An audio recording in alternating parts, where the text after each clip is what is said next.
Eccomi Signore, vengo per la tua volontà. Here I am, Lord, I come to do your will. Today, allow me to share with you some 4 books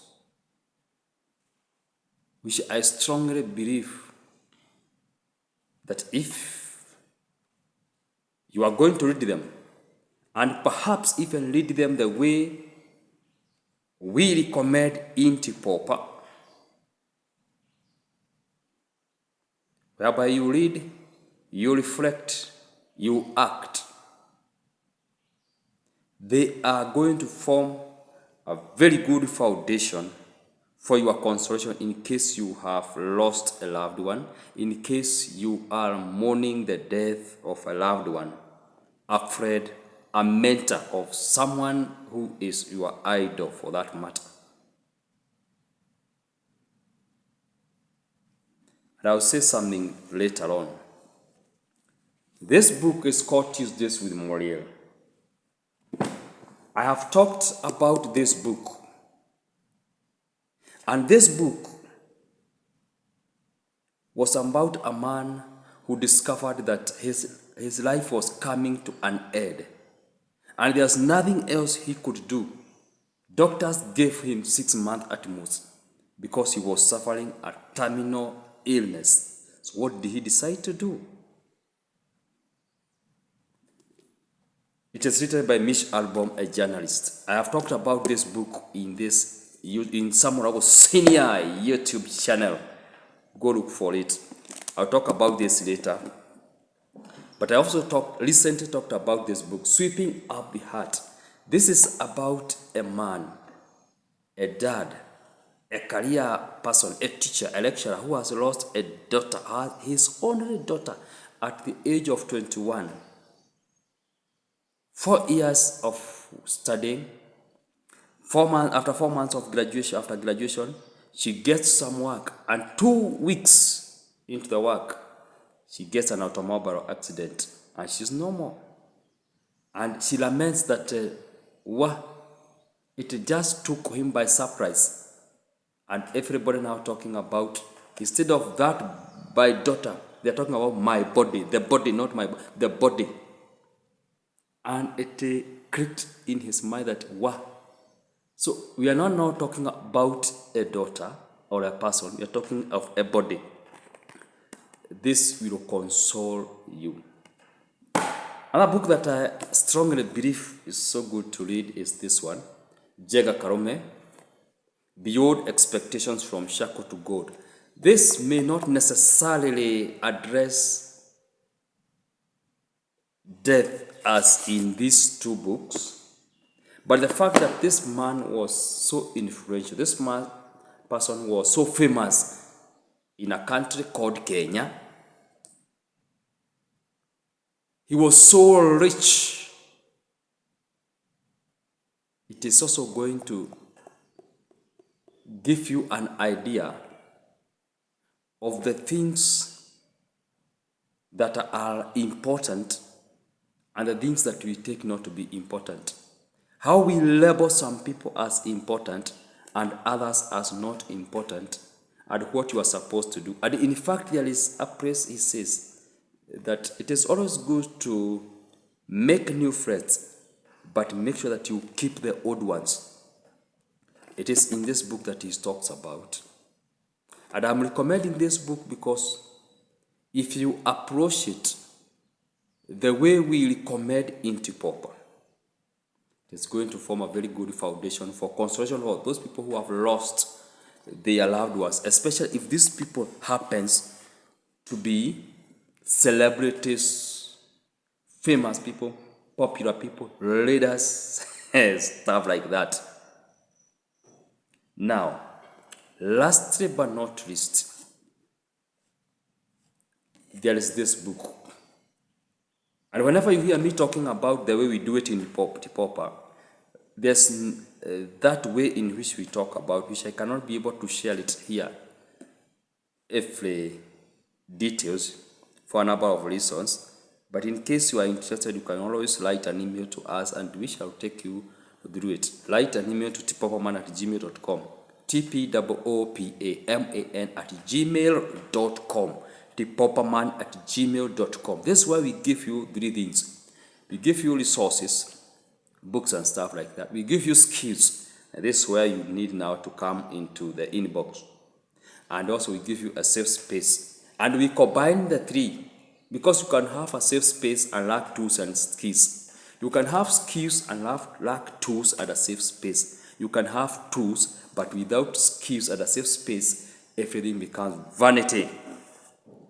Treasure in Clay, the autobiography of Futon Jaishin. This is another man who always prayed God.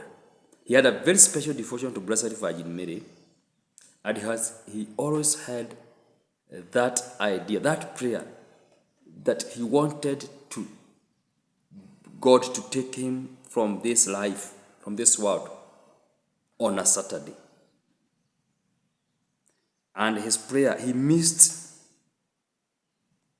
the fulfillment of his prayer was missed rightly because he passed on a Saturday morning.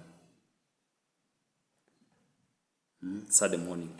So this is a book that is going to console you. And he always he was never afraid of death because he knew that death was not the end.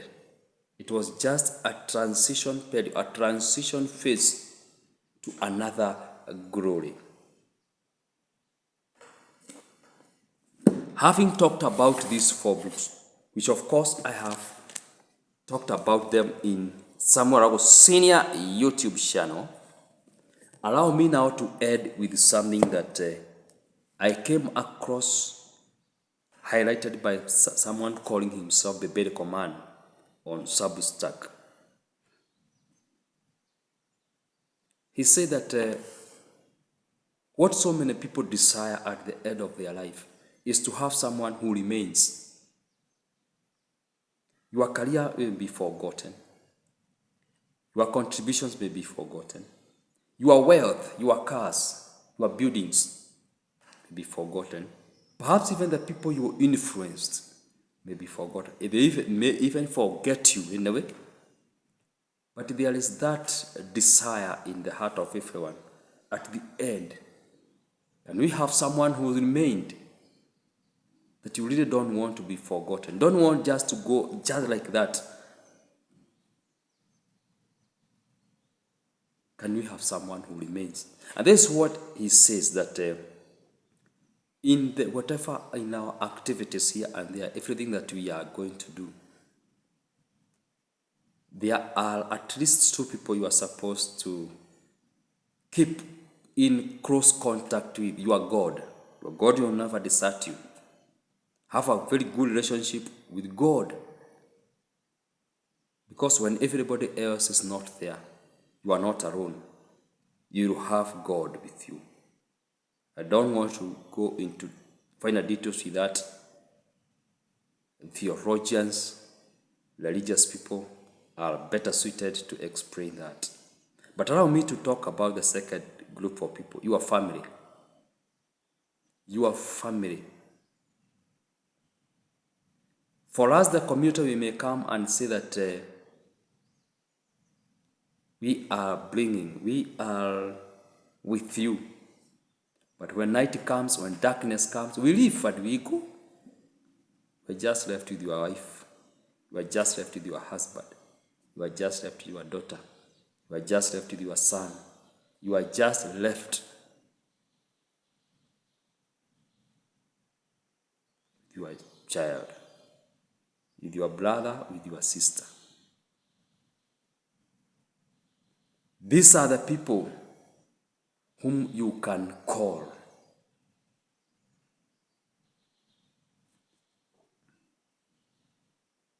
You may think that having very many friends online is the key thing, no?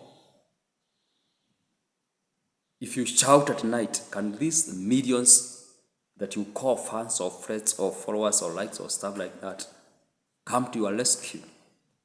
Who is going to hear that cry at night? It's your wife who is sleeping next to you. who is not afraid of looking, of taking care of that festering wound or that illness, walking with you, who is not afraid of spending sleepless nights soothing you, your wife, your husband, your daughter, your son.